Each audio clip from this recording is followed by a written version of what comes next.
ingin berkongsi pula mengenai peribahasa yang berkaitan dengan apa yang Cikgu Linda pegang ini ialah kail. Peribahasa yang berkaitan ialah kalau kail panjang sejengkal, jangan lautan hendak diduga. Maksudnya kalau kail itu sejengkal saja, pendek begini, jangan lautan hendak diduga.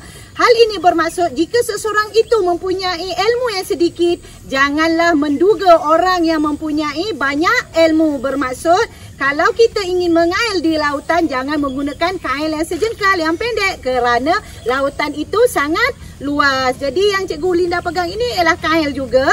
Cikgu Linda mengail di depan rumah Cikgu Linda dan tengok apa Cikgu Linda dapat, iaitu ikan haruan.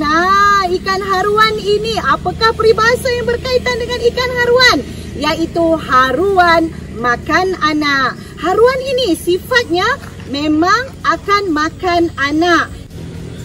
Haruan makan anak ini bermaksud bapa yang menganiaya anaknya sendiri ataupun bapa yang mencabul ataupun memperkosa anaknya sendiri. Jadi bersesuaianlah dengan peribahasa haruan makan anak, iaitu sifat haruan ini akan memakan anak-anaknya ketika anaknya kecil. Jadi besarkan ikan haruan yang Cikgu Linda dapat ini.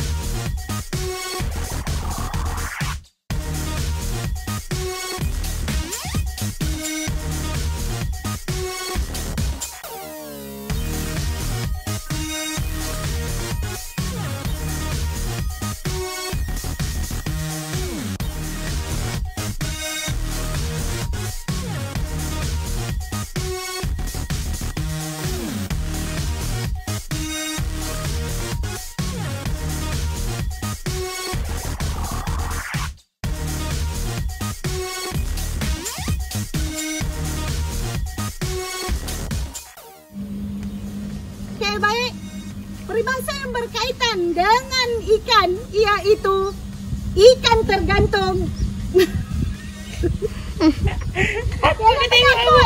Okey, tak apa. Peribahasa yang berkaitan dengan ikan ialah ikan tergantung, kucing menunggu. Jadi lihat kucing saya tu sedang menunggu ikan itu. Dia takut. Jadi ini adalah perhatian orang tua zaman dahulu, iaitu kucing dahulu memang makan ikan. Tak ada friskies, tak ada makanan produk yang dikeluarkan secara moden. Jadi peribahasa ikan tergantung, kucing menunggu bermaksud mengharapkan barang yang sesuatu yang diingini. Selain itu peribahasa berkaitan dengan ikan, iaitu ikan pulang ke lubuk, bermaksud seseorang yang balik ke tempat asalnya. Contohnya ikan ini, okey, lubuk ialah sungai yang kecil. Sungai yang kecil. Macam inilah. Jadi kalau sungai yang besar, tiba-tiba waktu kita kemarau. Dan waktu kemarau itu akan menjadi lubuk-lubuk sekecil macam ini. Jadi ikan ini apapun dia akan pulang ke lubuk, cari lubuk-lubuk kecil untuk tinggal di situ. Bermaksud seseorang yang pulang ke tempat asalnya. Selain itu juga peribahasa yang berkaitan dengan ikan iaitu ikan di hulu, tuba di hilir. Bermaksud ikan kat hulu, apabila ikan ni akan menghilir. Apabila arus deras, ikan akan menghilir. Jadi apabila tuba di hilir, tuba ini bermaksud orang yang meletakkan racun di dalam sungai itu. Jadi apabila ikan ni akan menghilir, ikan-ikan ini akan mati kerana dituba ataupun diracun.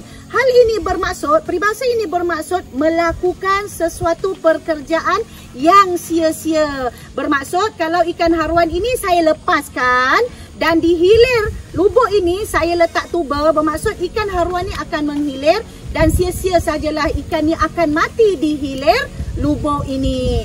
Jadi itulah peribahasa yang berkaitan dengan ikan.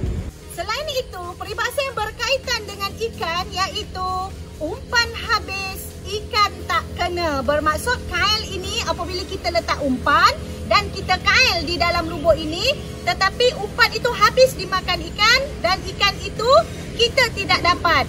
Peribahasa ini bermaksud satu usaha yang sia-sia ataupun yang tidak mendatangkan hasil. Lihat apa yang Cikgu Linda pegang ini. Yang Cikgu Linda pegang ini ialah tangguk. Tangguk ini kegunaannya untuk menangkap ikan. Jadi ikan, peribahasa yang berkaitan dengan tangguk ini iaitu menangguk di air keruh. Bermaksud air yang keruh, ikan tidak nampak dan keadaan ikan itu tak tahu apa yang berlaku di sekelilingnya dan tidak tahu apa yang berada di darat sebab tidak nampak. Jadi dalam keadaan kekacauan ataupun kekeruhan air itu, maka manusia akan menangguk ikan untuk mendapatkan ikan. Jadi bersesuaianlah dengan maksud peribahasa ini, mengambil kesempatan di atas sesuatu kekacauan ataupun kekecohan yang sedang berlaku. Contohnya sekarang ini kerajaan telah mengumumkan kita duduk diam-diam di rumah, iaitu pergerakan dibataskan, tidak boleh keluar rumah. Jadi ada pihak yang mengambil kesempatan untuk menaikkan harga barang. Ada pihak yang mengambil kesempatan untuk membuat penipuan di alam cyber, iaitu penipuan mengambil duit dalam akaun